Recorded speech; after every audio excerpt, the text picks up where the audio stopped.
Welcome to JMR Learning Studio. In this video, we will learn how to make a direct speech into an indirect one. We will learn different types of rules and how to make that indirect speech according to the sentence type. सबसे हम पहले देखेंगे कि direct और indirect speech क्या होती है। सबसे पहले हम देखते हैं डायरेक्ट स्पीच किसे कहते हैं। Direct speech is used to report और rather repeat the word spoken by the speaker और writer in the way it is told by the speaker.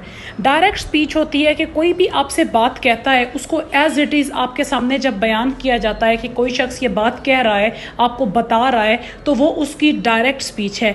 For example, said सारा या सारा सेड आई लव आइसक्रीम, या इसको उल्टा भी कर सकते हैं, आई लव आइसक्रीम सेड सारा, कि सारा कह रही है मुझे आइसक्रीम पसंद है। अब ये अल्फाज सारा के हैं, सारा अदा कर रही है, वो आपको अपने बारे में बता रही है, तो ये है हमारी डायरेक्ट स्पीच। अब हम देखते हैं indirect speech. Indirect speech is the way in which you convey what someone said to another person, not necessarily using the exact words of the speaker.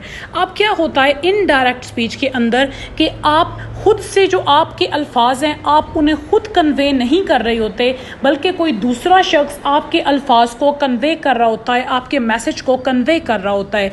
जैसे कि ऊपर सारा ने कहा कि मुझे आइसक्रीम पसंद है, अब यहाँ कहा जा रहा है सारा said that she loves ice cream. अब यहाँ पे सारा ने खुद से ये बात नहीं कही, लेकिन सारा की तरफ से कोई बंदा बता रहा है कि सारा कहती है कि उसको आइसक्रीम पसंद है। सो ये इनडायरेक्ट और डायरेक्ट का जो फ़र्क है कि डायरेक्ट में वो शख्स खुद बता रहा है अपने बारे में इंफॉर्मेशन, इनडायरेक्ट में दूसरे उसके बारे में बता रहे हैं कि वो क्या कह रहा था। जब हम प्रेजेंट परफेक्ट कॉन्टिन्यूअस टेंस के डायरेक्ट के इनडायरेक्ट बनाएंगे तो हमने एक निशानी की तरफ ध्यान देना है कि जो प्रेजेंट परफेक्ट कॉन्टिन्यूअस टेंस है, प्रेजेंट परफेक्ट कॉन्टिन्यूअस की वजह से उसके अंदर आईएनजी आपको फॉर्म ऑफ वर्ब मिलेगी, फर्स्ट फॉर्म के साथ आईएनजी, और प्रेजेंट परफेक्ट की वजह से उसके अंदर हैज़ या हैव होगा।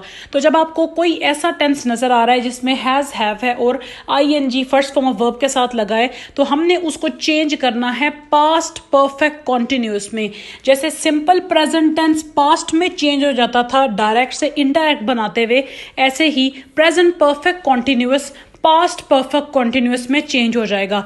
और आपको दूसरा रूल पता है, आप इसकी बाकी वीडियोस भी चैनल पे चेक कर सकते हैं कि आपने जो रिपोर्टिंग स्पीच है, जो बाहर वाला हिस्सा है, वो पास्ट में होगा तो हम अंदर वाले हिस्से को चेंज करेंगे। यानी कि बाहर अगर होगा he said, I said, they said, you said, तो फिर हम अंदर का टेंस चेंज करेंगे। अगर होगा ही सेज, आई सेज, तो उसके लिए हमें टेंस चेंज नहीं करना। अब चलते हैं अपने सेंटेंस की तरफ।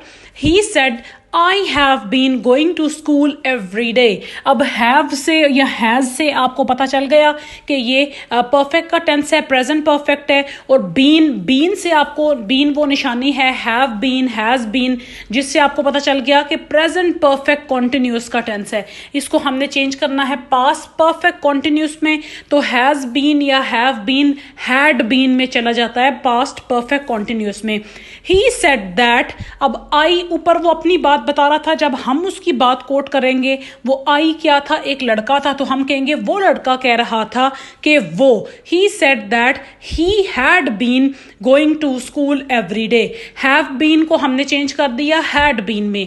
एक और चीज आपने याद रखनी है, प्रेजेंट परफेक्ट कॉन्टिन्यूअस जो हमारी फोर्थ फॉर्म ऑफ वर्ब होती है, ठीक है, टेंस की, जो हमारी फोर्थ फॉर्म होती है टेंस की, उसको जब हम चेंज करेंगे, ठीक है, तो उसके अंदर हम पैसिव में जो थर्ड फॉर्म ऑफ वर्ब रखते हैं, लेकिन इसके अंदर हम थर्ड फॉर्म ऑफ वर्ब नहीं रखेंगे, क्योंकि इसके अंदर ऑलरेडी हम हैज, हैव, बीन और फर्स्ट फॉर्म ऑफ वर्ब के साथ आईएनजी लगा रहे होते हैं, तो फॉर्म ऑफ वर्ब यहाँ पे वही रहेगी, यानी कि कॉन्टिन्यूअस की जो फॉर्म ऑफ वर्ब है, फर्स्ट फॉर्म ऑफ वर्ब साथ में आईएनजी।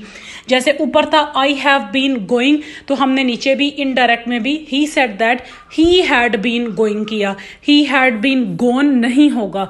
जैसे कि बाकी पैसिव के टेंस में थर्ड फॉर्म यूज होती है, लेकिन ये स्पेशल रूल है प्रेजेंट परफेक्ट कॉन्टिन्यूअस या पास्ट परफेक्ट कॉन्टिन्यूअस, जो परफेक्ट कॉन्टिन्यूअस के टेंस हैं उसमें हमारी फॉर्म ऑफ वर्ब थर्ड नहीं रहेगी। सेकेंड सेंटेंस है She said she has been cooking food. Has been से आपको पता चल गया कि जो हमारी रिपोर्टेड स्पीच है, अंदर वाली इंफॉर्मेशन है, वो प्रेजेंट परफेक्ट कॉन्टिन्यूअस में है, ठीक है। अब हमने इसको किस में चेंज करना है? Has been, have been change हो जाएगा हैड बीन में। तो हम कहेंगे she said that she, यानी कि वो लड़की अपनी बात कर रही थी, she said that she had been cooking, क्योंकि मैंने आपको बताया है पहले भी कि प्रेजेंट परफेक्ट कॉन्टिन्यूस जब पास्ट परफेक्ट कॉन्टिन्यूस में रहेगा तो फॉर्म ऑफ वर्ब फर्स्ट और आईएनजी कॉन्टिन्यूस की फॉर्म रहेगी। She said that she had been cooking food. जो हमारा सेकंड रूल है उसके मुताबिक हमने यहाँ एक गौर से एक चीज़ में ध्यान देना है कि पहले जब हम लोग सेंटेंस कर रहे थे तो उसके अंदर जो हमारी जो स्पीच थी, जो स्पीच का हमारा पहला पार्ट था, उसमें हम कह रहे थे ही सेड, शी सेड, ठीक है। अब नेक्स्ट जो हमारा रूल है इंपॉर्टेंट याद रखने के लिए, ठीक है, बहुत आसान सा रूल है, आप इसे भूलेंगे नहीं। यहाँ पे वो कह रहे हैं ही सेज, शी सेज। तो जब आपकी इस स्पीच के अंदर, स्पीच के इस पार्ट के अंदर जब सेज का वर्ड आए, मतलब सेड नहीं है, सिंपल जो प्रेजेंट टेंस की बात हो रही है, ही सेज या शी सेज या आई से या यू से आए, तो आपने उस टेंस के अंदर उसकी जो रिपोर्टेड स्पीच होगी, उसकी जो इंफॉर्मेशन होगी, उसके अंदर टेंस को चेंज नहीं करना।